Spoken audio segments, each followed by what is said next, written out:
Our poor president. He's trying so hard to steer us toward an economic recovery while keeping the free market intact. Yet all of these right-wing lunatics keep complaining about government takeovers and sweetheart deals. But our president would never do that. After all, he told us so. I don't want to run auto companies. I don't want to run banks. I've got 2 wars I've got to run already. I've got more than enough to do. Now, we know what you're saying. Politicians lie all the time. Well, why would you expect the president to be any different? Well, let's ask him.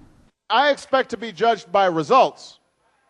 And there's no, I'm not going to make any excuses. If stuff hasn't worked and people don't feel like I've led the country in the right direction, then you'll have a new president. Seems like a fair enough standard to us. Let's check the record. Spring 2009, Obama builds on the Bush bailouts of the auto industry, with $60 billion in taxpayer money now going to GM and Chrysler. I don't want to run auto companies. March 2009, Obama forces Rick Wagner, chairman and CEO of GM, out of his job, despite the fact that there's no clear constitutional authority for him to do so. May 2009, the Obama administration forces Chrysler into a takeover by Fiat. And as part of a bankruptcy deal, the government stiffs secured creditors, including teachers and civil servants.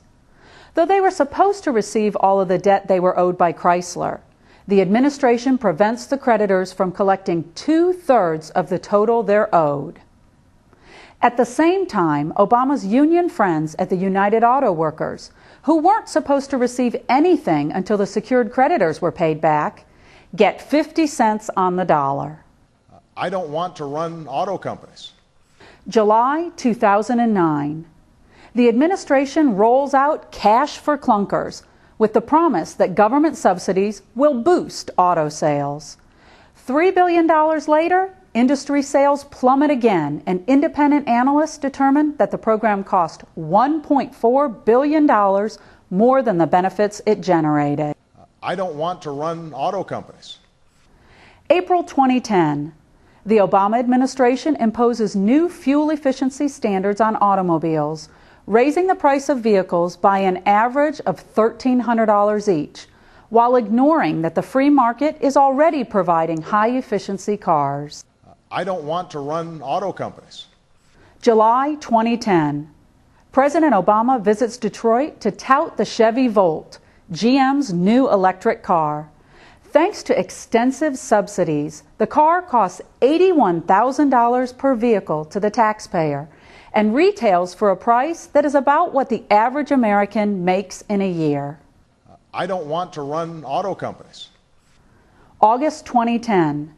The Obama administration proposes a new rating system in which it will create window stickers to rank every new car in America. The White House doesn't blink at the notion that the federal government should be passing value judgments on consumer products for the American people. I don't want to run auto companies. Having examined the evidence, we can't say that President Obama doesn't want to run auto companies. What we can say, however, is that he's not very good at it. I expect to be judged by results. And there's no, I'm not going to make any excuses. If stuff hasn't worked and people don't feel like I've led the country in the right direction, then you'll have a new president. It might be time to start packing that Chevy Volt for the drive back to Chicago, Mr. President.